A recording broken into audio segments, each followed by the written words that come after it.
All right, it's 11 o'clock. Do you want to go ahead and get started, Crystal? Should we go ahead, or do you want to wait a few minutes? Maybe give people like 1 or 2 minutes, Okay. and then go ahead and get started, I think. All right.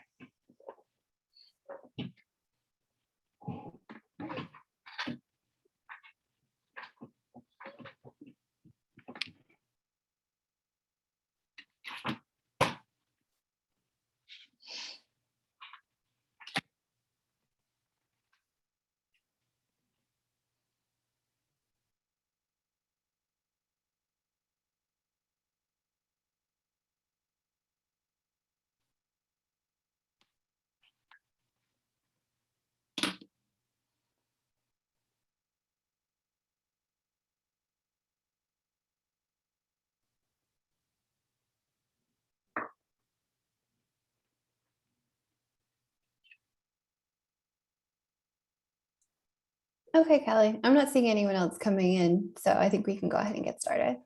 Okay, great. Well, welcome everybody to this month's SSDN webinar, Selecting for Digitization. And we have 3 wonderful presenters for you. We're super excited about today. We've got some really interesting content. It's going to be great.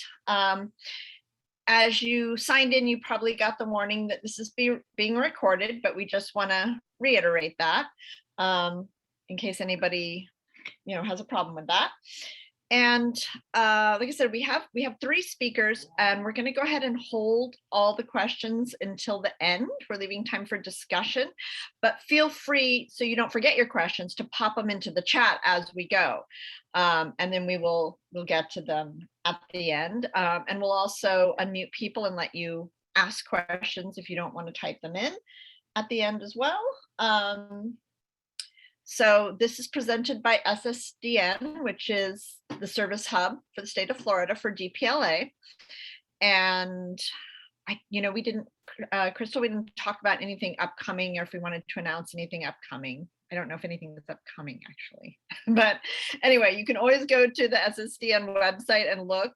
And this will, like we said, is being recorded, and there will be a link to this recording there as well. So that you can come back and view this later if you want. And lastly, a little housekeeping here. We have a survey at the end, which we will send out to you. So look for that. All right, let's get started. I think that was all of our housekeeping. These are our presenters today from everywhere from Tampa to Central Florida, all the way down to Miami. And we're going to let the presenters actually introduce themselves.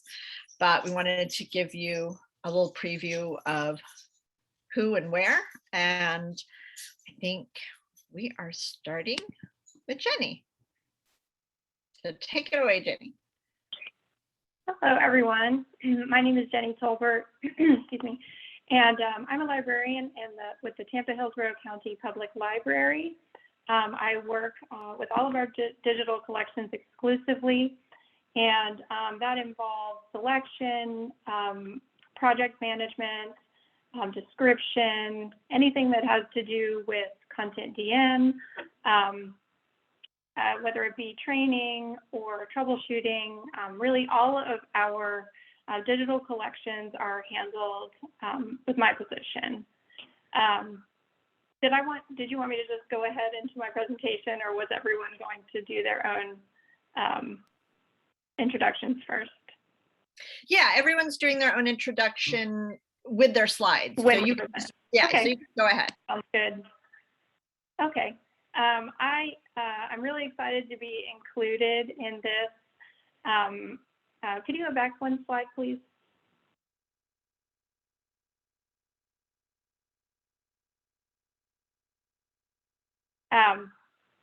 In this panel to talk about how we do selection for Hillsborough County.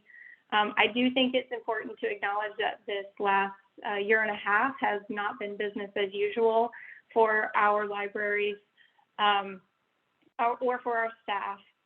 They've been involved in many other things to support our county, and we've had to really adapt how we approach our collections, to provide access for our collections, and find creative ways to work on these projects.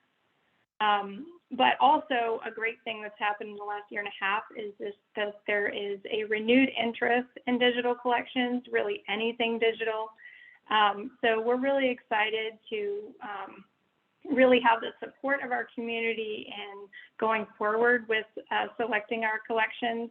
But we also want to be, and this applies to the image here, we also want to be really mindful and careful. I included this image because it's just one of my favorite images from all of our collections. It's from our Berger Brothers collection. And there's just no mistaking what the mission and the priorities are for this little streetcar.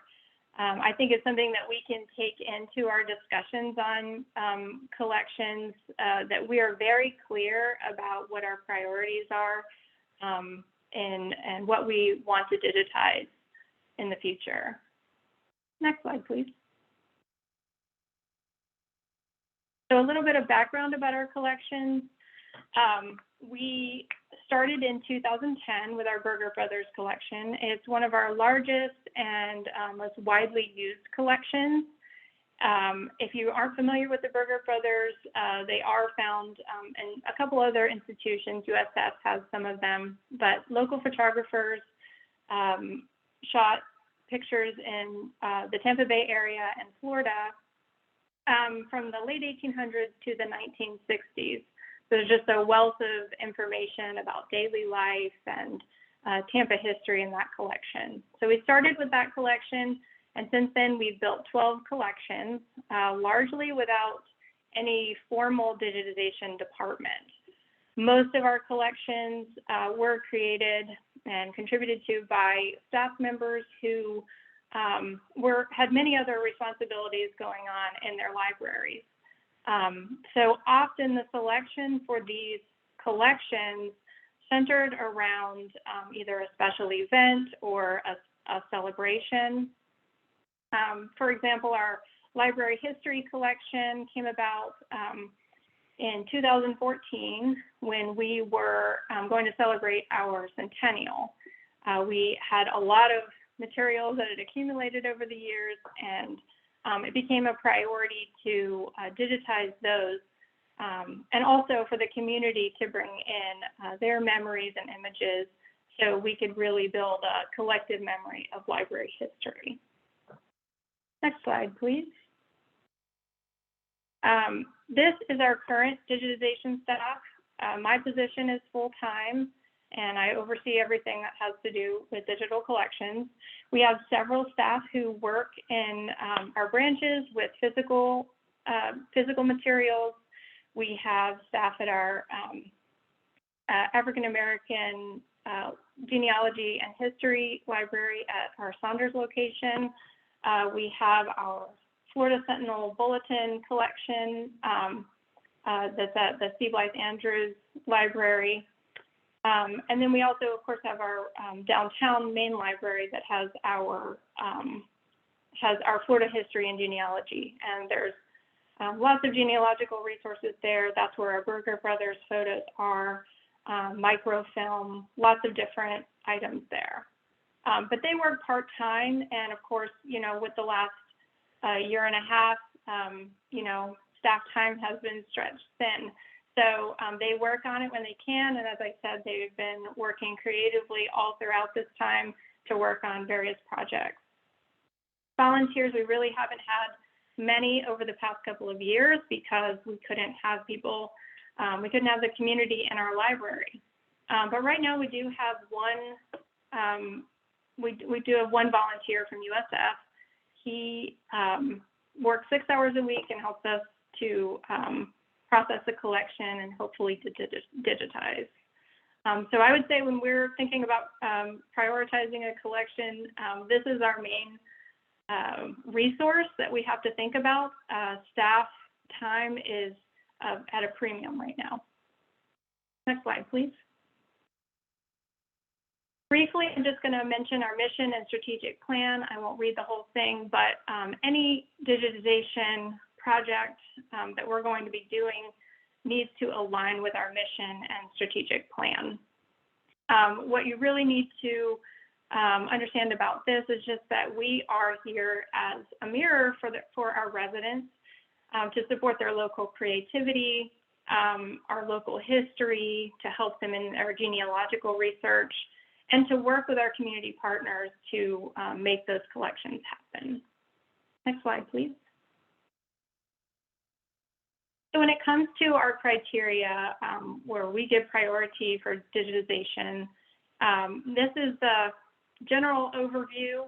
You can kind of see that it's broken into two groups, and I'll go over that more in the following slides. But really, we have our essentials that we want all of our collections. We want all of them to meet that criteria. And then we have some criteria that would give a little bit more weight and would cause us to prioritize one over another. Next slide, please.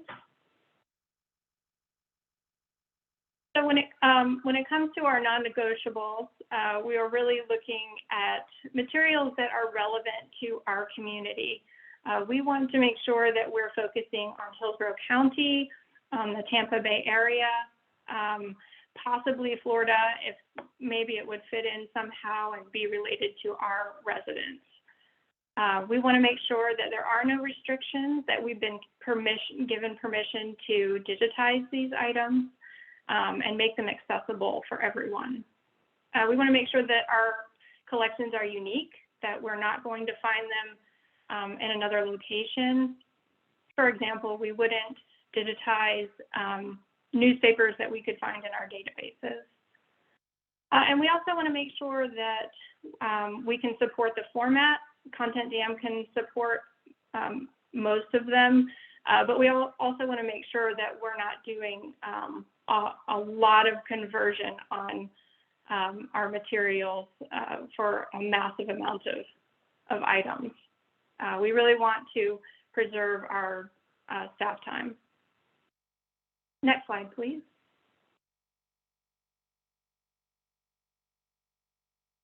So when we've met those basics, and I will say too that the basics, they're what we want for our collections, but there will also be exceptions, depending on who's donating the materials, and we'll look at those on a one-on-one basis. And then we have some criteria that really would add a little bit more priority to our decision to digitize. First and foremost, we are looking to highlight diversity and fill gaps in our collection. Our county is a huge county. We have over 30 libraries. We have, many different communities from Lutz to Ybor City to East Tampa to Ruskin. There's just a lot of opportunity to digitize collections that represent all of these different voices, and that would really lend weight. We also want to support programs that are happening in our library, and also have buy-in from audiences in our library. A really great example of a collection that really meets all of these criteria is the Our Lives, Our Legacies, the Hillsborough Black Experience collection. This collection came about when we were building our Saunders Library, and we were hoping to get input from the community and really build a collection of stories and memories from this local area. So we worked with StoryCorps, and we recorded lots of oral histories that then were used to develop not only the emotional side of the library, but also the physical bottom floor of the library. If you ever get a chance to listen to these oral histories, they're wonderful. We have interviews with civil rights leaders, with educators, business owners. It's a great collection. Next slide, please. So the previous slide with that criteria really ensures that we're focusing on our community, but we also have some criteria that really protects our time as people who are working on the digital collections, as well as some of our more fragile materials. For example, we would want to digitize genealogical materials that were maybe fragile, that people were asking for quite a bit, and then we could make them more searchable. We also are looking for partnerships with organizations and groups in Hillsborough County. This allows us to work a little bit smarter, to share some of the load of the collection. And then also, we're looking for opportunities to host materials that have been digitized or already described. For example, our partnership with the city of Tampa, they had a lot of images and materials that covered local politicians and different events in Tampa. They were able to digitize and add the description for that, and we were able to give them an opportunity to host. So we're always looking for those kinds of partnerships where we can, really work together with the community. Next slide, please. So that's really our basics when it comes to selection of our collections. If you have any questions about any of that, you can reach out to me. My contact information is there. Thank you. All right, and now we're moving on. We're going to hear from Tara Backhouse. Good morning, everyone. I hope you can hear me. I'm Tara Backhouse. I'm the collections manager for the Ah-Tah-Thi-Ki Museum. That's the Seminole Tribe of Florida's museum. And I wanted to talk today about how we do digitization in a tribal museum library. Because it's a museum, it's a little different from what you've heard from Jenny and what you'll hear from Stephanie. And I also want to do a little IMLS disclaimer, because the projects that I'm talking about have been made impossible in part by 3 different grants. So those are listed at the bottom there. Next slide, please. And this is our beautifully located museum. I don't know why the logo is cut off a bit, but we are located in a really green and lush cypress dome area of the Big Cypress Reservation. There's a map there in the bottom corner. We're about an hour south of Lake Okeechobee. So I hope sometime you can stop by and visit us if you haven't been there. If you can make that trip, we are now open again. Next slide, please. So our museum is very concerned with planning. We've done strategic planning since 2006, I think. So that's very important to us, to consider all the professional considerations that you would consider when you're digitizing, things that Jenny mentioned. Do we have the staff time? Do we have resources that are fragile, that need digitization for better access? Are those collections duplicated anywhere? But really, because we're part of a sovereign tribal government, part of the Seminole Tribe of Florida's government, we have to think of other considerations, which include governmental parameters of the tribe and technological limitations of the fact that we're in a remote location. But mostly, I think that comes from a day-to-day activity of listening both to the Seminole community, the people around us that we serve, and the tribal government. And they have to tell us, we have to listen about how to make our collection accessible, because we have nearly 200,000 objects. And mostly what I've heard throughout the 14 years working there is, how do our 200,000 things get to the community? How can they see them, use them, get copies of them? How can it enrich their lives of the government and the community around us? Next slide, please. So this is our museum library. This is where the access starts to happen. We have about 5,000 books and periodicals, but this is also home to thousands of historic photographs. We have, probably mostly from the last 40 years is where most of our photographs come from, but they do go back to the early 20th century. Next slide, please. Our beautiful archival vault was renovated through one of those IMLS grants in 2016. We got that movable shelving put in. So we have plenty of room to store the 150,000 photographs neatly in boxes, and also quite a few flat files to store our historic newspapers, which I'm also going to cover later in my presentation. Okay, next slide, please. So the beginning of access for us is digitization, but with a small d. For most of our collection that's photographs, it means scanning the photograph and cataloging the photograph in our collections management database, which is past perfect, and that's a museum database.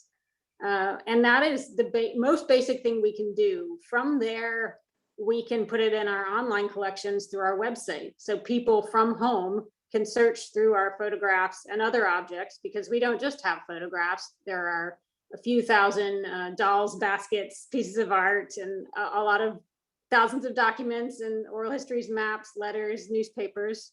And a lot of that is made available through our online collections on the website. And people can also request copies that way, and can submit information. So if they know more about a photograph or anything, they can give us the information that we'll then add to the catalog record. And I think that's a really good start to community engagement.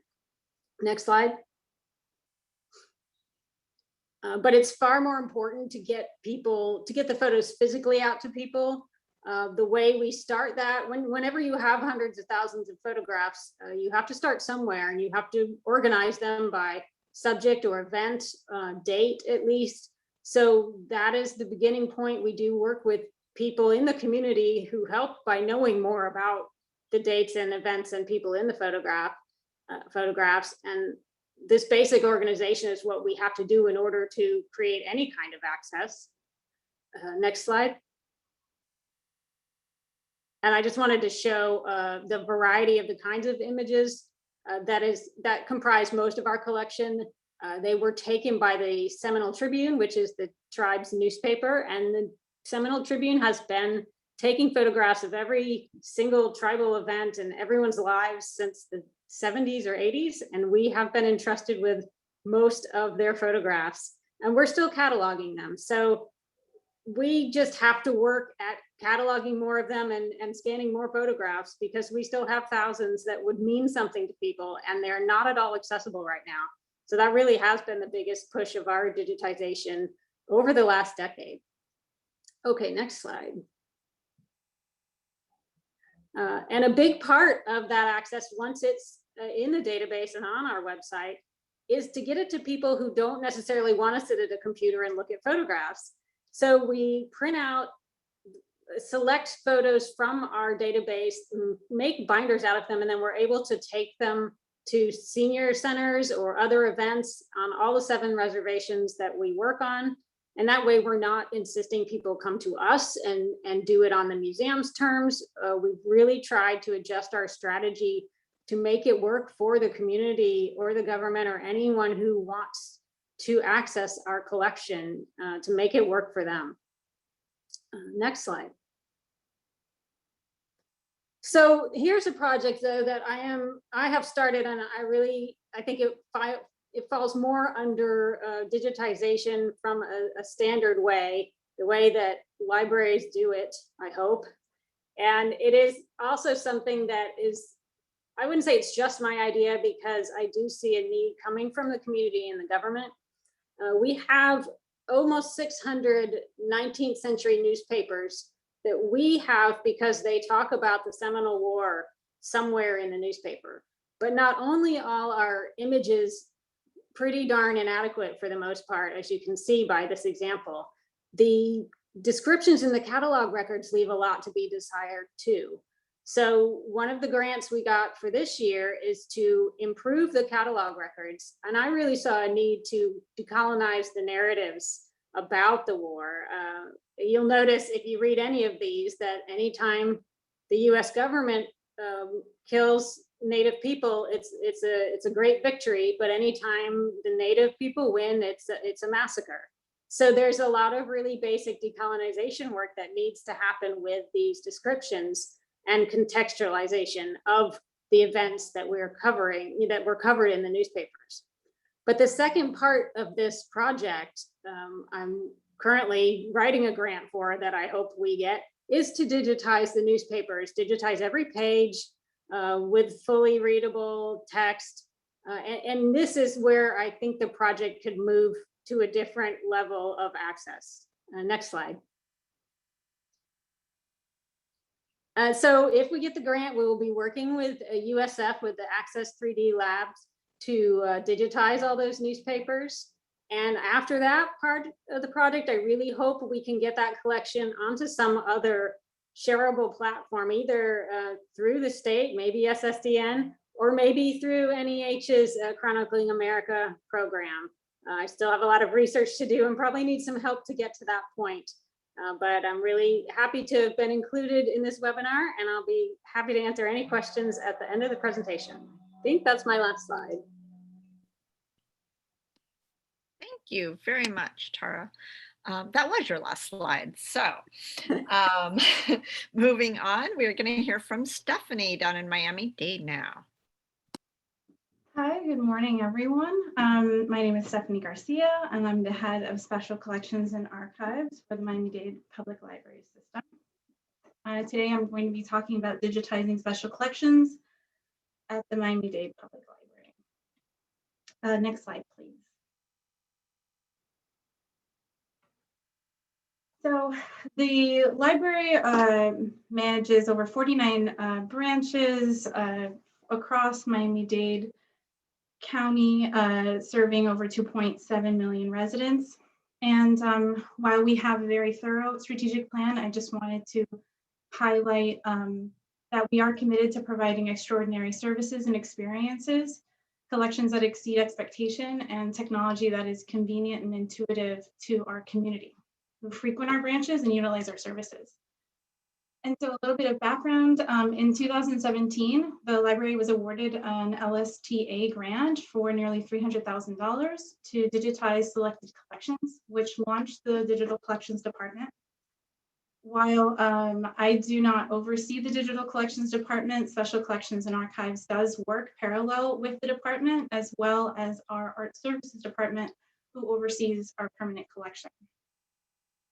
Within Digital Collections, Special Collections assists and works together to identify collections for digitization based on reference value, public interest, and to better reflect and represent the community we serve. Our largest collections that are featured include the Helen Muir Florida Collection, which is our Florida history collection, our genealogy collection, which is very vast and thorough, including books and archives and many different kinds of documentation. And a very unique collection that we have here called the Basari Project, which collects ephemeral materials connected to the history of South Florida's art community and has been and from 1945 to present. Next slide, please. Thank you. And so when this project was initially launched and Digital Collections was created, there were several collections, but the largest being 3 collections. The Gleason Waite Romer collection, which surveys from 1920 to the 1950s.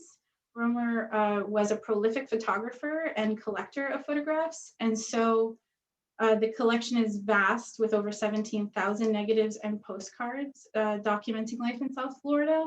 As of now, we have over 8,000 of those digitized and available in our digital collections. Next slide, please, or actually just click. We also have the, oh, you mean click again. the Miami Beach real estate listings. This is from 1930 to 1960. There are over 3,900 black and white photographs of commercial and residential real estate properties in the barrier islands of Miami Beach. This is a really wonderful collection. Kelly, if you'll click one more time. Not only are residents able to search for their home, perhaps, or homes of that time, but there's a great amount of information on the verso side of these photographs. Previously, reference librarians that were asked by patrons information on this could end up spending an entire day or more seeking out the addresses that they were being asked. Of course, now in the digital age and being able to just drop that address in, the return is almost immediate, and so it's a wonderful asset. And of course, the obvious that folks can do it from their home and don't need to come in. If you could click one more time. And then, one more time. And then the Agnew Welsh Scrapbooks, which from 1920 to 1950. This is a great scrapbook collection of clippings that Agnew Welsh, a journalist of the time, was putting together. He grouped them thematically. So for example, we have this one, which is on Florida's East Coast. But Kelly, if you'll click one more time. But with 227 scrapbooks, featuring a lot on the Miami Daily News and in events in Florida. We have others that will cover Black Native American, excuse me, African Americans, as well as Native Seminole tribes, topics of war, topics of Miami Beach, Coral Gables, and so if you could click again, next slide. And so the considerations that we take and that Digital Collections takes while surveying the library's collections include that the digital collections follows suggestions for digitized items from our art services department, as well as our department and special collections. And of course, part of that is the same that I was mentioning before. It's usage level, how frequent it's being requested, if there are any preservation concerns and ways that we can maintain and keep our materials in the best shape possible to stand the test of time, and the consideration of whether or not we have the right to digitize those items and if they're available in the public domain. To consider, for example, the Agnew Welsh scrapbooks, which for those of us that work in preservation, kind of scrapbook is glue and lots of deteriorating material that present an inherent vice to its preservation. Having the Agnew Welsh scrapbooks digitized has made a wealth of information available to researchers at their fingertips. Additionally, all of these items have been OCR and transcribed. And yes, so next slide, please. And while I'm not the overseeing digital collections staff, we do work so well together and frequently. And so I wanted to acknowledge the staffing that allows for this incredible project to continue. Our head librarian, Margarita Mirabal, oversees a staff of 5. We have a metadata librarian, a digital archivist, a digitization specialist full-time and part-time, as well as a digitization photographer. As many of us have a variety of different collections as well in size, having a digitization photographer is an incredible asset. I'm featuring a photograph of a map that was documented. This is a fairly large map, about 3 feet by 4 feet. The process required, as you can see in the equipment, the photographer to use a ladder, to have obviously a very good camera. And then what's not including here is the software that was required in order for them to stitch that image together. We also have 3 scanners for flat items and a Book Eye for Knowledge Imaging Center piece of equipment that allows for us to digitize books in a very delicate and careful manner. Not everything works well on a flatbed. Also, the great news for this staff, for this team, was that they won recently another LSTA grant. And so this coming year, they will be able to acquire a 3D scanner. Very exciting. One more thing I wanted to note was that because we have such a wonderful staff and such a full staff, certain projects such as large scale documentation, but also more time consuming tasks like transcribing handwritten notes, such as what we have in the Agnew Welsh scrapbooks. It allows for this material to be digitized, where previously perhaps that would have been a downfall or information that would have not been immediately accessible. Next slide, please. And so this is just showing the front page of our digital collections. We are using Content DM.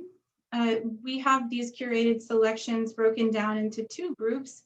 One is where we have them mirroring or mimicking the physical collections that we have. So you'll see the Gleason White Romer collection, the Miami Beach real estate listings, and then we have also curated selections of works that might feature artists such as Purvis Young or Emilio Sanchez.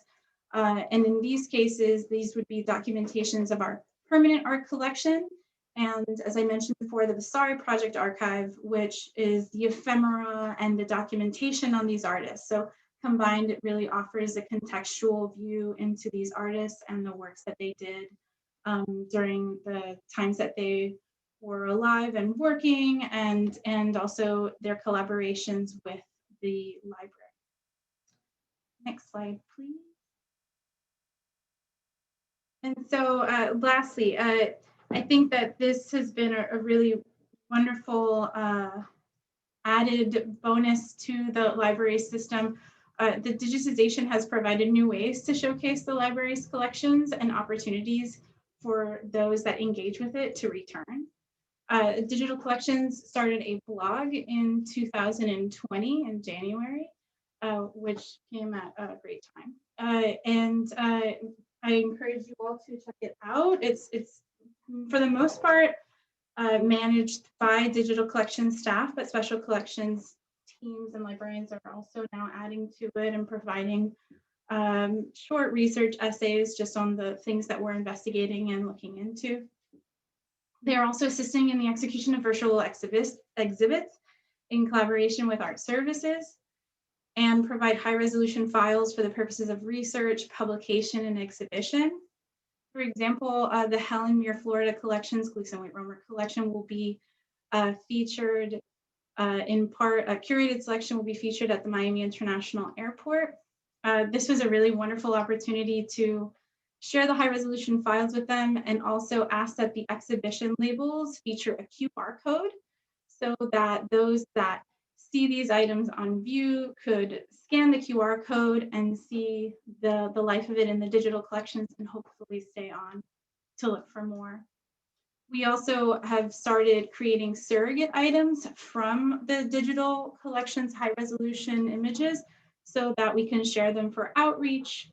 And perhaps I can show while we're doing questions and answers a sample of some of those, some of the surrogates.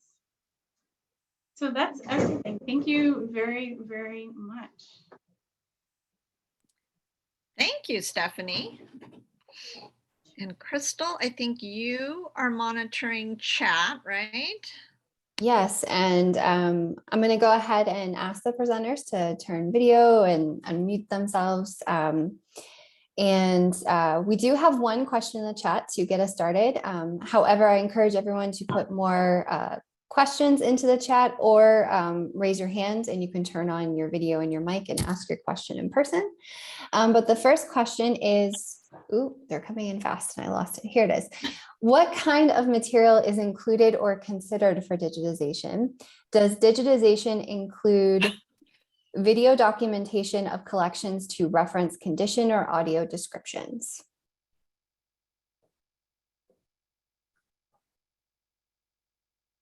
And whoever wants to start can take it out.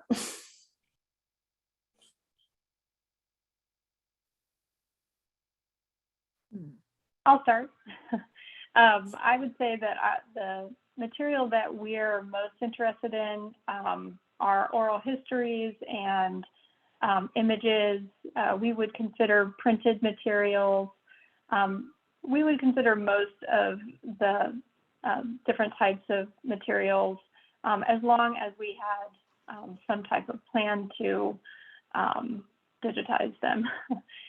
It would have to be, we just have to have the staff resources for it. But we have scanners for, images and printed materials. That's easy to do.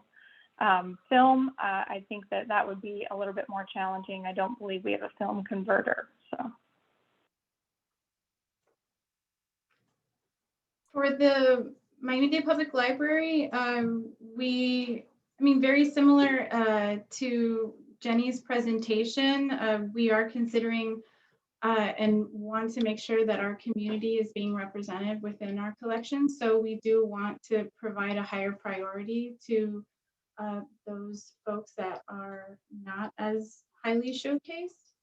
And then with regard to video documentation, we recently were able, and we already have some of it, if not all, we already have a good amount of it available within the Miami-Dade County Department and our, I'm looking at the collections, videos. And so we were able to discover VHS tapes that had not been yet digitized, and we're able to work in a partnership with the Wilson Media Archive, who are a fantastic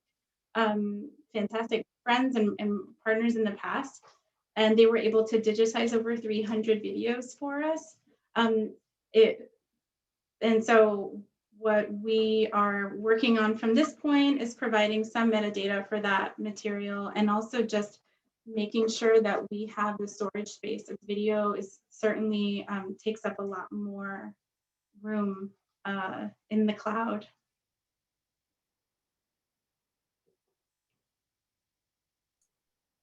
Great, thank you. Tara, did you have anything you wanted to add? I was going to agree that digitizing video takes up a lot of room, and we've also have that issue of videotapes and things that we have digitized a lot of those really at-risk resources, but we have to store the digitized copies on external hard drives because of those technical limitations that I mentioned during my presentation. So I think that does play a lot into the selection decision making, because we can store photos, we scan the photos, we can store those images, but I cannot focus on digitizing hundreds of videotapes that we then don't have safe storage for. Good point. Next question in the chat is, especially for the public libraries, are the collections you digitized mostly already part of the library or museum collection? For those that weren't, how did you identify and establish relationships with the owners of collections outside of the library? I can start this one. And so of course, if I can't answer any questions or if you have any follow-ups, please feel free to email me, and also include our digital collections general email. But in terms of collections, in many cases, the collections are ours. And so we sort of get to make those determinations. But also because we are a county entity, we have materials and collaborations we've been doing with the Seaport, with the Department of Health, and with one other partner. Well, we're definitely with them. And then further, we were recently donated a collection of periodicals from the Miccosukee, a periodical called Miccosukee Everglades News. And so when we acquired that, we were really excited at being able to digitize it and potentially put it on our platform, because we hadn't seen it really represented in that scope. But prior to that, we did make contact and confirm with the Miccosukee Tribal Council that we have their permission, that we would be able to. We basically asked, we digitized it and asked, can we? But if not, you can have it, and we want to make sure that we could create partnership with them and a way to work with them potentially in the future. And that's essentially what's happened. So we're very excited and happy that that's gone on. So I think they sometimes happen fluidly and just by wonderful coincidence.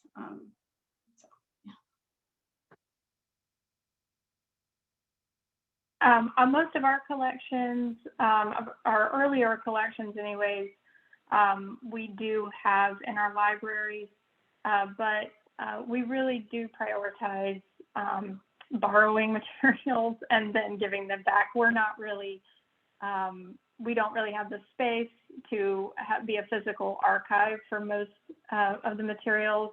So that's why we're kind of prioritizing oral histories.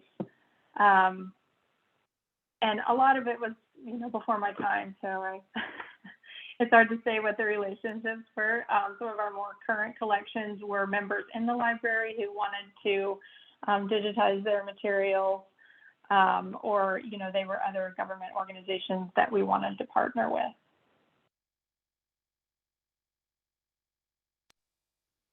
And all the collections that we're working with at the Ah-Tah-Thi-Ki, the library collections are part of our permanent collection. So we don't have that issue of needing partnerships.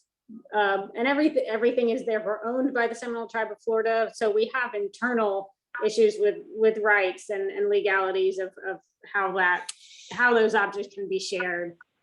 So it's similar, I think, but completely different at the same time. Great. Oh, go ahead.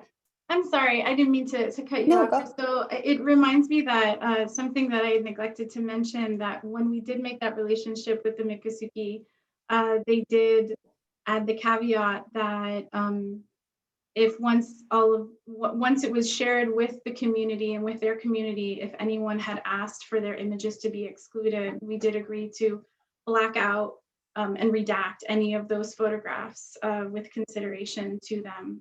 And so when asked, do you want to look at it first before we put it live, they said, no, let's put it live and then we'll kind of go from there. So I think that's a really important matter, especially with considering anybody and their privacy. And if they're going to be, I don't show pictures of my child on social media, that's my choice. And I think everyone should have that kind of autonomy. Thanks, Crystal. Yeah, no, that's an excellent point to think about. It's one of the ones that maybe is often down the list when it comes to selection for digitization, but I think we are thinking about it more and more. Then the next question in the chat is, how has your selection criteria changed over time? Do you think differently about selection when you are starting a new digital collections program versus when you have an extensive digital collection?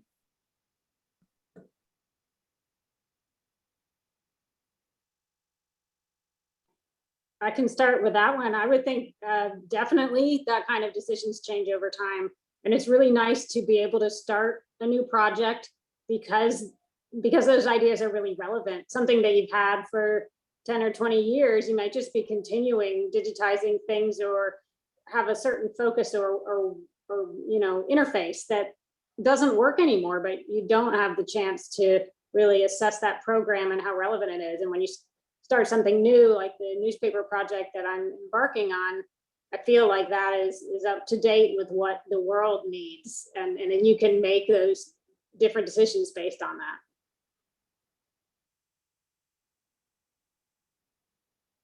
I second what Tara says. I mean, it's absolutely, she's absolutely right. And with, for example, the Romer collection, which we're about halfway through, some projects just take a significant amount of time. And so we're just continuing to see how that comes to fruition.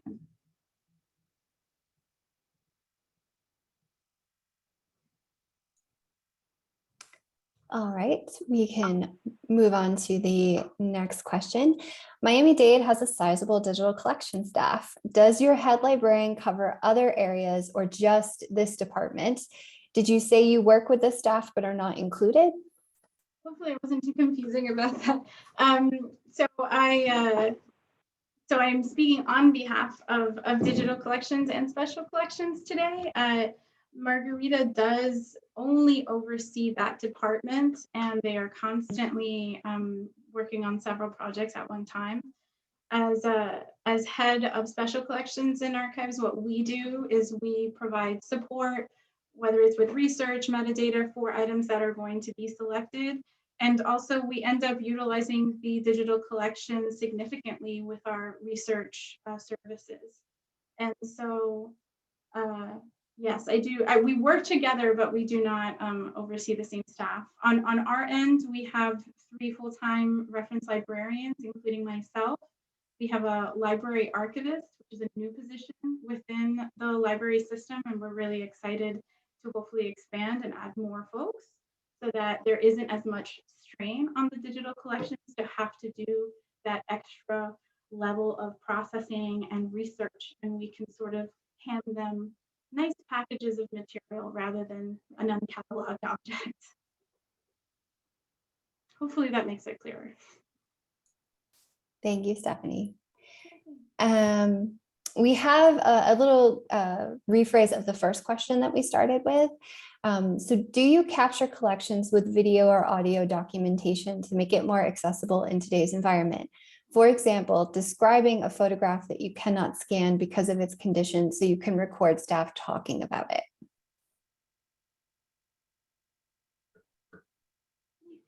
We have not done that yet, but it's something that we would be open to. Yeah, that's a really great question. Nothing can kind of come to mind right now that would happen. We're very careful. I think that perhaps the only example, but we were able to scan it, were some nitrate film negatives that we identified and then had to sort of be very thoughtful about where they were at on a preservation level. But no, we would certainly be open to it as well if we were to come to something that required that level of attention. And we don't do that on our, say, our online database on the website. If something it's too fragile to scan, we do photograph it.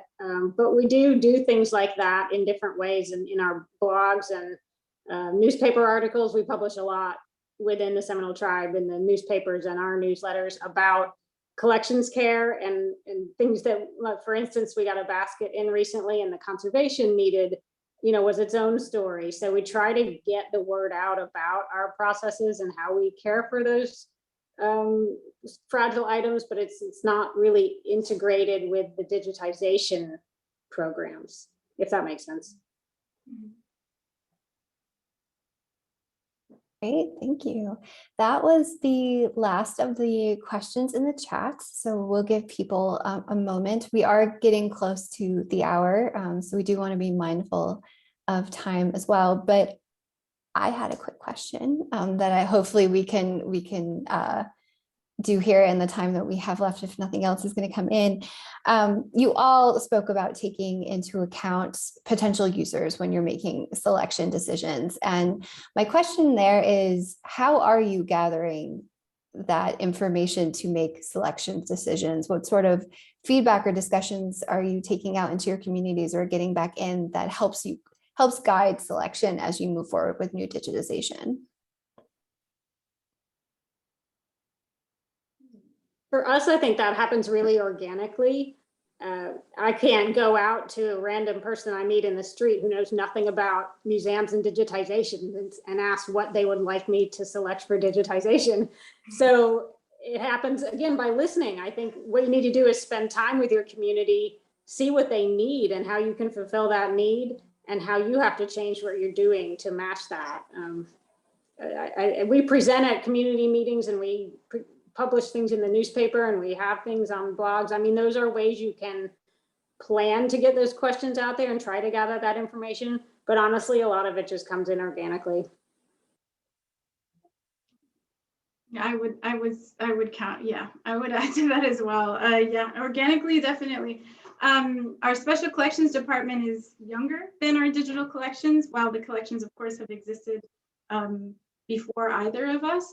And so what we're doing is, now that we have a dedicated library archivist is continuing to process items that have yet to be processed. And so it's sort of, we already have a treasure trove of materials to sort of work from.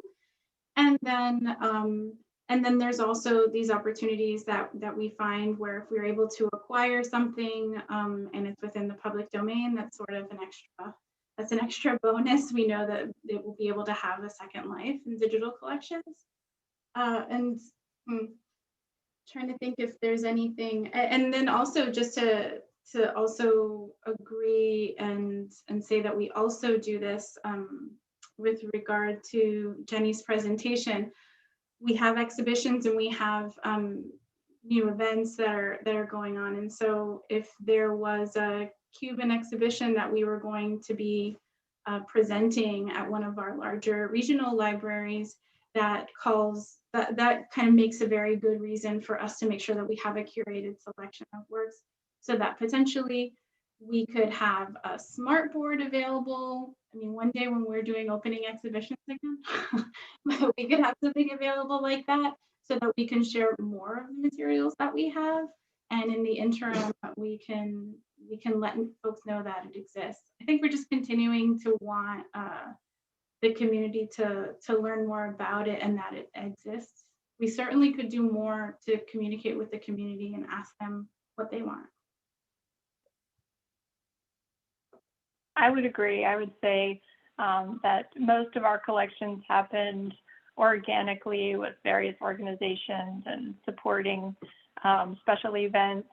But I think that we still have a ways to go with meeting with our different interest groups within our library to know what they would like to digitize. And since, my position is fairly new, and that's a big goal for us, I think, to really get to know a lot of those groups and, see what they want to see.